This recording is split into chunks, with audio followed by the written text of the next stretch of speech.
Assalamualaikum warahmatullahi wabarakatuh. Halo kawan-kawan programmer di segala penjuru semesta. Jumpa lagi dengan saya Syugi di channel Fosalgo. Di video tutorial singkat kali ini kita akan melanjutkan pembahasan kita tentang video yang sebelumnya, yaitu tentang crafting code 046, pantulan bola, gerakan bola vertikal ke atas dan ke bawah. Kali ini kita akan menambahkan sedikit efek, yaitu efek bayangan pada bola tersebut. Kita buka lagi video yang sebelumnya tentang gerakan vertikal ke atas dan ke bawah seperti ini. Oke, ini gerakannya. Ketika saya tekan tombol spasi di keyboard, maka dia akan bergerak ke atas. Kemudian ketika saya lepaskan, dia akan ke bawah. Ketika dia mencapai ketinggian maksimum, dia akan segera turun ke bawah lagi. Seperti itu. Jadi dia bergerak berdasarkan hukum fisika Newton, gerak vertikal ke atas dan ke bawah. Baik, saya akan menambahkan efek bayangan pada benda ini, objek lingkarannya. Untuk itu saya akan melihat lagi kodenya, kode yang lalu seperti ini. Saya akan membuat sebuah backup untuk kode yang sebelumnya. Saya buat copy saja, klik kanan copy, kemudian paste. Saya rubah namanya menjadi 047. Oke, jadi sebenarnya tekniknya adalah kita akan membuat sebuah array bayangan untuk bayangan dari objeknya ya. Kemudian posisinya akan mengikuti posisi dari objek yang asli. Jadi dia semacam trail, kayak istilah animasinya ada trail, dia mengikuti posisi benda yang asli. Jadi posisi dari bayangannya juga diupdate seiring dengan perubahan posisi dari objek aslinya. Oke, baik, saya akan membuat sebuah objek bayangan. Di sini saya bisa beri nama bayangannya adalah, saya letakkan di sini saja. Saya letakkan di sini bayangannya. Saya beri komentar bayangan. Kemudian tipenya float juga. Jadi yang saya simpan hanyalah posisi Y-nya saja, karena saya hanya bergerak vertikal saja, tidak ada gerak horizontalnya, maka saya simpan bayangan untuk Y-nya saja. Saya beri nama di sini bayangan atau posisi bayangan, pos bayangan. Oke. Ini tipenya adalah float, juga new array float. Saya beri misalnya 4 bayangan atau 5 bayangan ya. Jadi ada 5 elemen yang saling mengikuti, saling trail. Kemudian di bagian update, jadi cukup saya buatkan saja di sini variabel array-nya. Kemudian nanti di bagian update-nya juga di bagian bawah saya akan update posisi dari bayangan. Update posisi bayangan.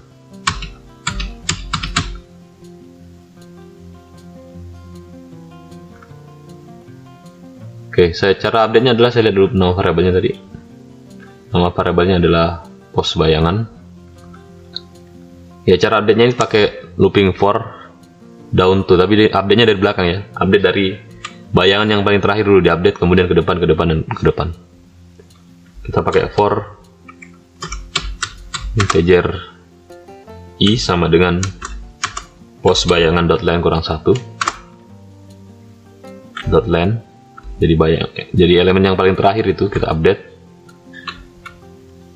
Kemudian selama i lebih besar dari, jadi ini for-nya agak beda ya. Ini for-nya for down to, i-nya minus. Jadi dia update yang paling terakhir dulu baru ke depan. Kemudian posisi bayangan yang paling terakhir atau posisi bayangan yang di belakangnya, pos bayangan i sama dengan posisi bayangan sebelumnya yang ada di depannya. Jadi diambil nilai posisinya, diletakkan ke belakang, sama dengan pos bayangan i kurang 1. Jadi nanti pada saat ini dia selama i nya lebih besar dari 0 ya. Jadi paling terakhir i paling kecil adalah 1. Jadi pos bayangan 1 itu diambil dari pos bayangan 1 kurang 1. Berarti jika i-nya sama dengan 1, berarti di sini adalah pos bayangan 1. Saya copy saja supaya kelihatan sedikit untuk simulasi. Jika i-nya sama dengan 1, berarti di sini pos bayangan 1, di sini pos bayangan 1 kurang 1, atau sama dengan pos 0 ya. Jadi pos 0 itu yang diambil untuk pos bayangan 1. Ya, sedangkan kata kuncinya di sini. Dari mana dia mendapatkan posisinya? Padahal awalnya kan dia tidak diinisialisasi ya. Jadi semuanya kalau dia tidak diinisialisasi, nilai elemennya adalah 0 ya. Kalau misalnya seperti ini 5, berarti array saya sebenarnya seperti ini. Saya punya array yang di dalamnya ada 0 semua ya. Ada sebanyak 5, 0, 0, 0, 0, ada 5, 1, 2, 3. Arraynya seperti ini. Kemudian nanti diupdate-nya dari belakang. Nilai ini diupdate dari depannya, ini diupdate dari depannya, nilai ini diupdate dari depannya, nilai ini diupdate dari yang di depannya. Jadi proses pengupdatean yang di sini tadi hanya sampai ini saja, yang di depan tidak diupdate. Nah, kuncinya ada di sini. Nilai yang paling depan ini diupdate berdasarkan posisi dari objek lingkarannya. Maka nanti di sini saya setelah melakukan for di sini baru saya update posisi bayangan. Posisi bayangan pada indeks 0 ini, indeks yang paling depan itu sama dengan posisi dari CY-nya. Jadi dia bergerak mengikuti CY. Makanya nanti ketika CY-nya berubah, di sini misalnya sudah berubah menjadi 3, maka ketika diupdate ini menjadi diupdate berikutnya ini berubah jadi 0, tetap 0, tapi yang di sini menjadi 3. Kemudian nanti CY diupdate lagi misalnya 4, maka di sini nanti berubah jadi 0, 0, update berikutnya di sini jadi 3, di sini jadi 4. Kemudian ini diupdate lagi CY lagi misalnya 5, begitu seterusnya. Jadi bayangannya akan mengikuti benda aslinya. Oke, baik, saya kira itu untuk update-nya. Kemudian untuk menggambarnya, jadi dia juga perlu digambar, diletakkan dalam method draw. Jadi kita akan menggambar bayangannya di dalam method draw, ini method draw-nya. Ini untuk menggambar lingkarannya. Jadi bayangan digambar di belakangnya, gambar objek aslinya ya. Kalau di belakangnya berarti dia harus digambar terlebih dahulu. Kita buat di sini gambar bayangan. Saya mau bayangannya itu hanya berupa garis stroke saja. Jadi saya gunakan for ini. Saya bisa copy for yang sama dengan yang ada di atas. Saya copy for-nya saja karena saya sedikit malas. Ini di bagian update saya copy for-nya ini.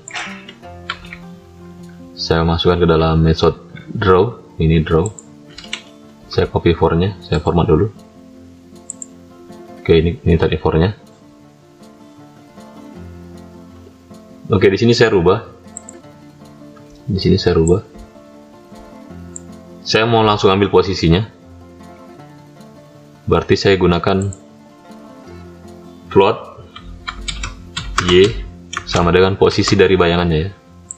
Float Y sama dengan posisi bayangannya. Jadi saya nanti akan menggambar berdasarkan Y ini.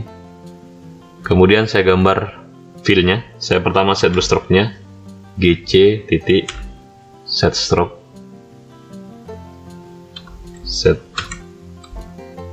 stroke. Saya gunakan warna yang sama dengan warna fill-nya juga untuk benda aslinya, untuk objeknya. Saya gunakan warna yang sama. Kemudian di sini saya melakukan menggambar ya. Jadi bedanya hanya di sini saya fill oval sama stroke oval. Saya copy saja ini karena ada metode yang sama, tapi dengan nama di sini stroke ya. Kita harus menggambar berdasarkan ini posisi Y-nya. Di sini saya gunakan CY ya. Jadi ini posisi bayangan tadi belum digunakan. Maka di sini harus saya ganti menjadi CY. Jadi menggambarnya berdasarkan posisi bayangannya CY. Berdasarkan posisi gambar Y ya, maksud saya Y. Kalau CY tadi posisi gambar aslinya. Oke, coba saya run lagi. Oke, ini sudah terlihat gambar bayangannya. Dia jatuh. Ada bayang. Kalau dia ke atas, bayangannya dari bawah. Kalau ke bawah, bayangannya dari atas.